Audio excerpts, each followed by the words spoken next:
Friends ఒకసారి అయితే ఇది చూడండి, ఇదైతే చికెన్ బోన్లెస్ అండి. చాలా మందికి చాలా డౌట్లకి నేను ఇవాళ చెప్తానండి. నేను ఆల్రెడీ బోటి మీకు చూపించాను కదా, ఎట్లా క్లీన్ చేస్తాము, ఎంత నీట్గా క్లీన్ చేస్తాము. అలాగే ఇదిగోండి చికెన్ పికిల్ అనమాట.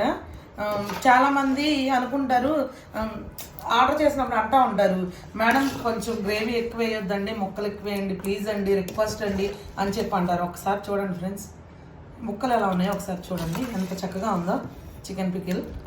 ప్రతి దాంట్లో కూడా సేమ్ ఉంటుందండి, ఎక్కువ గ్రేవీ ఉండదండి నేను చేసే పికిల్స్లో. ఇదిగో చూసారు కదా, ముక్కలే ఎక్కువ కనిపిస్తూ ఉంటాయి అన్నమాట. ఇది కూడా అంతేనండి, ఇది చికెన్ గిజార్స్ అని చెప్పే కదా, ఇది కూడా చూసారు కదా ఫ్రెండ్స్. ఇంకా కొంచెం గ్రేవీ ఉంటుంది, మరి ఇంకా మాత్రం గ్రేవీ లేకపోతే మనం అన్నంలో కలుపుకోవాలి కదా.